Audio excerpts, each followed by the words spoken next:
Dober večer, Bog daj, spoštovane gledalke, cenjeni gledalci v oddaji Domača cerkev. Pretekla oddaja je bila v znamenju slavnosti po naši dekaniji in pri 3 je bila navzoča tudi naša kamera. Kje pa ste sami hitro ugotovili? Tako se je tudi glasilo moje vprašanje. Posnetki Svete Birme so bile iz župnije Šmarca in iz župnije Homec, prvo sveto obhajilo pa smo posneli v župniji Stranje. In kot sem obljubil, bom tudi tokrat izžrebal srečnega dobitnika nove cerkvene kasete z naslovom Glejte, sejavec gre sejat. Kdor bi to kaseto še želel kupiti, jo lahko dobi v vsakem župnišču. O njej in njenem avtorju, gospodu Franc Juvanu, pa je bilo napisano tudi v cerkveni reviji Ognjišče. Tokrat pa jo bo kot nagrado prejel ali prejela. Tokrat bo dobitnik Tone Trobevšek, Župančičeva 6A, pošta Kamnik. Imena župniki so bile prikazane so Šmarca, Stranje, Homec. Ob tej priliki pa bi tudi rad prebral pismo naše zveste gledalke. Prejmite srčne pozdrave od družine Zore iz Kamnika. Vaša oddaja Domača cerkev, ki jo vodite, nam je vsem zelo všeč. Redno jo gledamo in poslušamo. Zelo ste pogumni, da ste med prvimi, ki zna povedati pravo versko življenje v pravi luči. Zato vam lahko le čestitamo in želimo še v nadalje veliko poguma. Glede kasete, ki smo jo dobili pri žrebanju, smo vsi zelo navdušeni. Tako globoko in čustveno človeka pomirja. Velikokrat jo poslušamo in zraven že pojemo. Glede kulturnega vedenja in lepega obnašanja pa bi vam takole odgovorila. Družina, torej oče in mati, sta prva in prava vzgojitelja. Če otroka preveč ljubiš, ga pogubiš. Otroke je treba vzgajati ne premehko, ne pretrdo, ampak pravično. Sem mati 5 otrok. Lahko rečem, da sva jih vzgojila v veri in iskrenosti in poštenosti.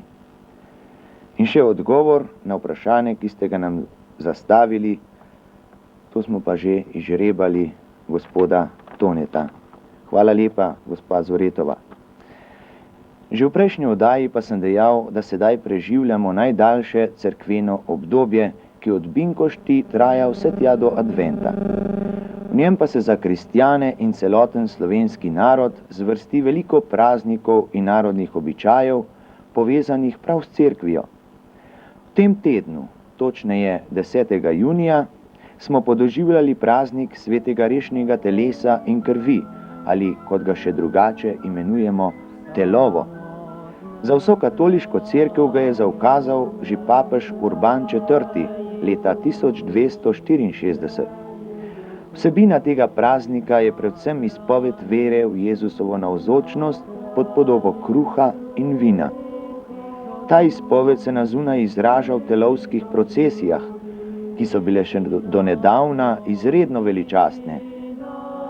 Jezus v beli hostiji, postavljen v zlato monštranco, ki jo nosi duhovnik pod brokatnim vladarskim nebom.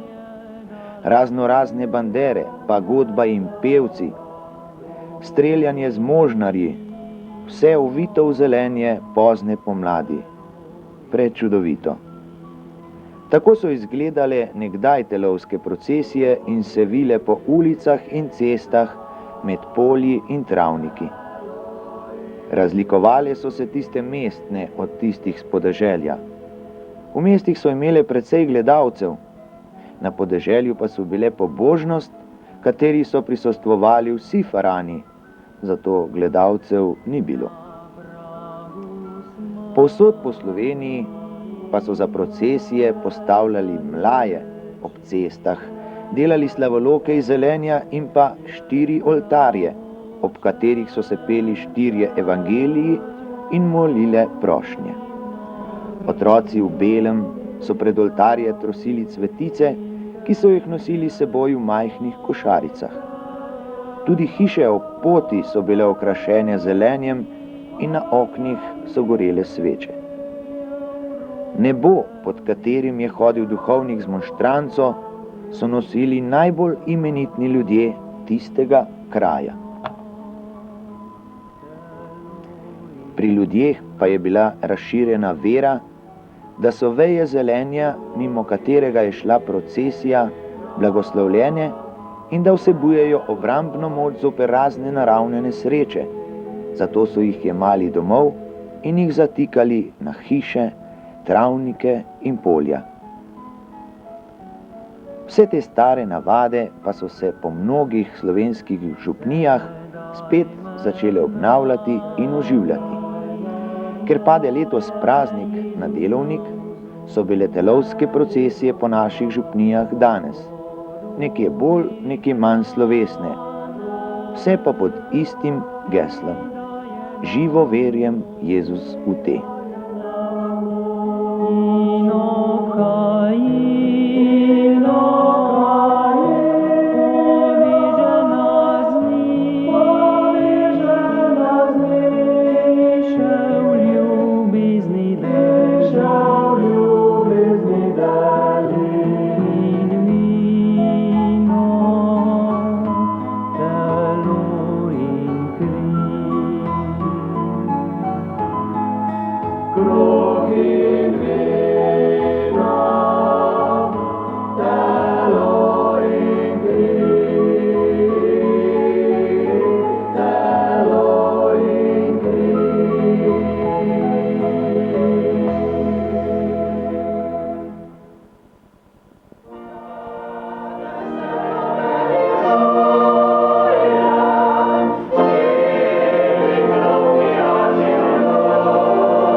Nebeški blagoslav ne blagoslavlja in varuje ta kraj, našo domovino in vso človeško družino, da bo zemlja rodila bogate sadove in jih bomo zdravi uživali v imenu Očeta in Sina in Svetega Duha.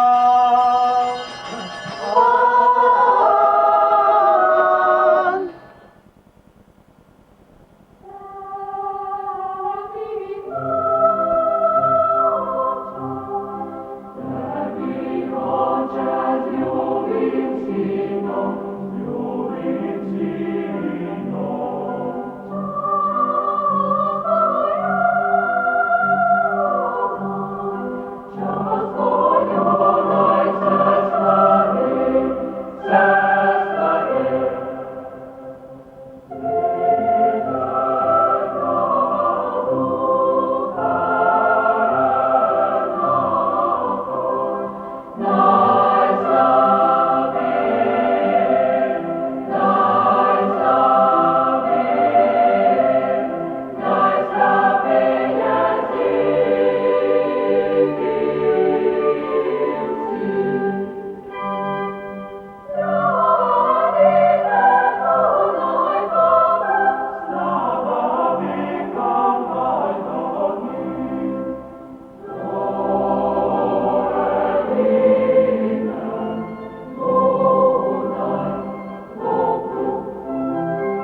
V tem mesecu pa nas čaka še nekaj praznovanj. 18. junija je praznik srca Jezusovega, kateremu je posvečen kar ves mesec junij. 23. junija je predvečer Janeza Krstnika, z njim pa povezano kresovanje ob začetku poletja, ko sonce doseže svojo največjo moč. 25. junija praznujemo dan rojstva samostojne države Slovenije. V 2 letih samostojnega delovanja se je zgodilo veliko dobrega, žal pa tudi veliko slabega. Modrost, strpnost in delo združenega slovenstva bo rodilo sadove. Vse ostalo pa ruši napore tistih, ki hočejo Slovenijo popeljati v boljše dni. In ob koncu meseca praznujeta še svetnik sveti Peter in Pavel. Ta dan pa bo posvetitev novih dušnih pastirjev, ki naj bi skrbeli za našo duhovno hrano. Naj se nocoj poslovim z besedami svetega Benedikta in vam obenem zaželim prijetne junijske praznovanja. Ora et labora, ali moli in delaj. Temu pa ni več kaj dodati. Pa z Bogom.